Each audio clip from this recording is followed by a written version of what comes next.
Hi, இந்த செக்ஷனில் நம்ம வந்து LT300 செக்யூர்ட் எனர்ஜி மீட்டரில் எப்படி செட்டிங்ஸ் வைக்கலான்ட்டு பார்க்கலாம். இந்த செட்டிங்ஸ் வைக்கிறதுக்கு முன்னாடி இந்த கீஸ்லாம் வந்து இதில் இருக்கிற கீஸை பற்றி நான் கொஞ்சம் எக்ஸ்பிளைன் பண்ணுறேன். இந்த ஆரோ கீ பார்த்தீங்கன்னா நம்ம மெயின் மெனுவில் வந்து வெளியில் வர்றதுக்கு இல்லைனா வந்து மெயின் ஆப்ஷன்லேருந்து வெளியில் வர்றதுக்கு இது யூஸ் ஆகும். இந்த அப் கீ பார்த்தீங்கன்னா இது வந்து வேல்யூ இன்க்ரீஸ் பண்ணுறதுக்கு இல்லைனா மெனுஸில் இருக்குள்ள நம்ம மெனுவில் இருக்கிற ஆப்ஷன்ஸ்க்கு நம்ம செலக்ட் பண்ணுறதுக்கு இதை யூஸ் பண்ணிக்கலாம். இந்த டவுன் கீ பார்த்தீங்கன்னா நம்ம வேல்யூவை டிக்ரீஸ் பண்ணுறதுக்கு, அதேமாரி இந்த மெனுவில் இருக்கக்குள்ள இந்த மெனுவை வந்து நம்ம செலக்ட் பண்ணுறதுக்கு இதை கீயை நம்ம யூஸ் பண்ணிக்கலாம். இந்த டாட் கீ பார்த்தீங்கன்னா இது வந்து என்ட்ரி ஆகிறதுக்கு யூஸ் ஆகும். அதுக்கப்புறம் ஒரு வேல்யூவை சேவ் பண்ணுறதுக்கு இது யூஸ் ஆகும். இப்போ நம்ம எனர்ஜி மீட்டரில் மெயின் மெனுவுக்கு போகணுன்னா நம்ம வந்து டாட் கீயும் டவுன் கீயும் நம்ம ஒரு 10 செகண்டுக்கு ரெண்டையும் சேர்த்து ஒரு 10 செகண்டுக்கு நம்ம ஹோல்ட் பண்ணணும். அப்படி ஹோல்ட் பண்ணோன்னா நம்மளுக்கு பாஸ்வேர்டு கேட்கும். 4 0 தான் பாஸ்வேர்டு. நீங்கள் டாட்டை வந்து ஒரு 4 வாட்டி ப்ரெஸ் பண்ணிங்கன்னா 4 0 ஓகே ஆகிடும். ஓகே ஆகிடுச்சுன்னா நம்மளுக்கு மெயின் மெனுவுக்கு போவோம். மெயின் மெனுவில் பார்த்தீங்கன்னா நம்மளுக்கு 4 மெனுஸ் இருக்கும். ஃபஸ்ட்டு வந்து நம்மளுக்கு டைப்ஸ்னு இருக்கும். இது வந்து ஹார்ட்வேர் டைப்பை வந்து டிட்டர்மைன் பண்ணுறது.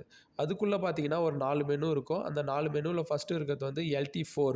இது வந்து low voltage with 4 wire system. ரெண்டாவது இருக்குது HT4. இது வந்து high voltage with 4 wire system. மூணாவது வந்து LT3 low voltage with 3 wire system. நாலாவது வந்து HT3. இது வந்து high voltage with 3 wire system. இப்போ என்னுடைய சிஸ்டம் பார்த்தீங்கன்னா 4 ஒயர் LT சிஸ்டம். ஸோ நான் LT4 நான் செலக்ட் பண்ணணும். ரெண்டாவது மெனு பார்த்தீங்கன்னா PTR. இது வந்து நம்ம VT ரேஷியோ செட் பண்ணுறதுக்கு யூஸ் ஆகும். இது வந்து லோ வோல்டேஜ் 415 வோல்ட். அதேமாதிரி இங்கே வந்து VT டிரான்ஸ்ஃபார்மர் யூஸ் பண்ணலை டைரக்ட் கனெக்ஷன் மீட்டரிங்கில். ஸோ நான் வந்து ப்ரைமரி செகண்டரி வேல்யூ வந்து ரெண்டும் ஒரே வேல்யூ தான் வைக்கணும். அதேமாரி ஃபேஸ் டு நியூட்ரல் வேல்யூ, இங்கே ஃபேஸ் டு நியூட்ரல் வேல்யூ வந்து 240. ஒன்ஸ் நீங்கள் எல்லா வேல்யூவும் என்ட்ரி பண்ணிவிட்டு இந்த ப்ரைமரி செகண்டரின்ற இந்த டாப்பிக்லேருந்து நம்ம வெளியில் வரோன்னா அந்த டாப்பிக்குள்ளே வந்துட்டு நம்ம இந்த ஆரோவை ப்ரெஸ் பண்ணிங்கன்னா அப்போ தான் வெளியில் வரும்.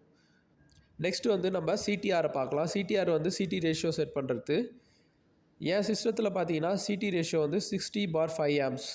இதுவும் நீங்கள் டெசிமல் பாயிண்ட்டு நீங்கள் சேஞ்ச் பண்ணணும்னு நினச்சிங்கன்னா இந்த பொசிஷனுக்கு வந்த உடனே என்ட்ரு அழுத்தத்துக்கு முன்னாடியே இந்த அப் ஆர் டவுன் ஏரோவை நீங்கள் ப்ரெஸ் பண்ணி அந்த பொசிஷனை நீங்கள் இந்த டெசிமல் பொசிஷன் எங்கே வேணுமோ அதை சேஞ்ச் பண்ணி வச்சுட்டு அதுக்கப்புறம் என்ட்ரு அழுத்தணும். இதை 60 மாற்றணும். ஸோ நான் வேல்யூவை இன்க்ரீஸ் பண்ணணும். ஸோ நான் அப் கீயை வந்து ப்ரெஸ் பண்ணுறேன். ப்ரெஸ் பண்ணி நம்ம 60 மாற்றிட்டு ஒன்ஸ் உங்கள் வேல்யூ சேஞ்ச் ஆகிடுச்சின்னா நீங்கள் என்ட்ரு கொடுத்தீங்கன்னா, அதாவது டாட் அழுத்தினீங்கன்னா வேல்யூ அக்செப்ட் ஆகிடும். இப்போ நீங்கள் டிக்ரீஸ் பண்ணணுன்னா டவுன் ஏரோவை ப்ரெஸ் பண்ணணும். இந்த மாதிரி எல்லா செட்டிங்ஸும் வச்சுட்டு முடிச்சிட்டிங்கன்னா ஃபைனலாக என்ன பண்ணலான்னா நீங்கள் இந்த ஆரோ கீயை அழுத்தினீங்கன்னா இந்த மெயின் மெனுவில் வந்து வெளியில் வரும். வெளியில் வந்துட்டு அது வந்து உங்கள்கிட்ட கேட்கும் இந்த வேல்யூவை வந்து நான் சேவ் பண்ணவா வேணாமான்ட்டு. நீங்கள் சேவ் பண்ணணும்னு நினச்சிங்கன்னா டாட்டா அழுத்தினீங்கன்னா அதுவாக எஸ்ஸை வந்து கன்சிடர் பண்ணி சேவ் பண்ணிக்கும். நான் இன்னொரு வாட்டி திரும்பி சொல்கிறேன் இந்த மெனுக்குள்ளே எப்படி போடுறதுன்ட்டு.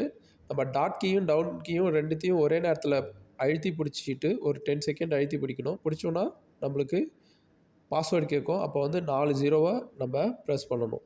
நான் நம்புகிறேன் இந்த வீடியோ உங்களுக்கு யூஸ்ஃபுல்லாக இருக்கும்ன்ட்டு. இந்த வீடியோவை பார்த்ததுக்கு மிக்க நன்றி.